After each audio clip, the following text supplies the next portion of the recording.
പ്രസവിച്ച ഉടൻ തന്നെ കുഞ്ഞിന് അമാനുഷിക കഴിവും അതേപടി കുഞ്ഞിന് വൈകല്യങ്ങളുമുള്ള ഒരുപാട് ന്യൂസുകൾ പുറത്തു വരാറുണ്ട്. എന്നാൽ 32 പല്ലുകളുമായി ജനിച്ച കുട്ടിയുടെ വീഡിയോ ആണ് സമൂഹ മാധ്യമങ്ങളിൽ ഇപ്പോൾ വൈറലായി മാറിയിരിക്കുന്നത്. കുട്ടിയുടെ അമ്മ തന്നെയാണ് ഇൻസ്റ്റഗ്രാമിൽ ഇങ്ങനെയൊരു വീഡിയോ പങ്കുവച്ചിട്ടുള്ളത്. ഇതിനോടകം തന്നെ ഈ വീഡിയോക്ക് 3 കോടിയോളം ആളുകളാണ് കണ്ടിട്ടുള്ളത്. നേറ്റൽ ടീത്ത് എന്ന് വിളിക്കപ്പെടുന്ന ഈ അവസ്ഥയെക്കുറിച്ച് പൊതുജനങ്ങളെ ബോധവൽക്കരിക്കാനാണ് താൻ വീഡിയോ പോസ്റ്റ് ചെയ്തതെന്ന് കുട്ടിയുടെ അമ്മ പ്രതികരിച്ചു.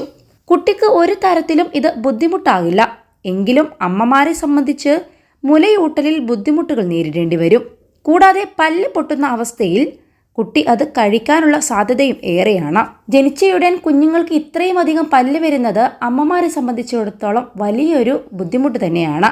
സാമൂഹിക മാധ്യമത്തിൽ പങ്കുവെക്കപ്പെട്ട വീഡിയോയ്ക്ക് നിരവധി പ്രതികരണങ്ങളും ഇതിനോടകം ലഭിച്ചിട്ടുണ്ട്. ചിലർ വീഡിയോ കണ്ടപ്പോൾ അത്ഭുതം പ്രകടിപ്പിച്ചപ്പോൾ മറ്റു ചിലർ കുട്ടിയെ കണ്ടിട്ട് പേടിയാകുന്നു എന്നാണ് പ്രതികരിച്ചത്.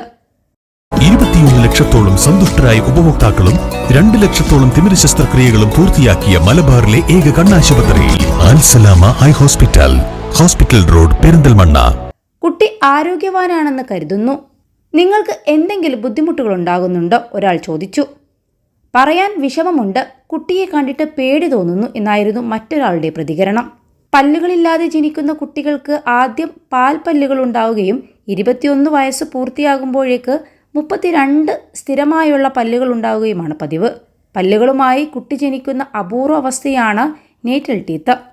നേറ്റൽ പല്ലുകൾ എന്ന് പറയുന്നത് അസാധാരണമായൊരു കാര്യം തന്നെയാണ്. അവ മിക്കപ്പോഴും താഴത്തെ മോണയിൽ വികസിക്കുകയാണ്. അവിടെ കേന്ദ്ര ഇൻസൈസർ പല്ലുകൾ പ്രത്യക്ഷപ്പെടും.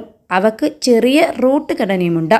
മൃദുവായ ടിഷ്യൂകളാൽ മോണയുടെ അറ്റത്ത് ഘടിപ്പിച്ചിരിക്കുന്ന അവ പലപ്പോഴും ഇളകിപ്പോവുകയും ചെയ്യും. നേറ്റൽ പല്ലുകൾ സാധാരണയായി നന്നായി രൂപപ്പെടുന്നില്ല.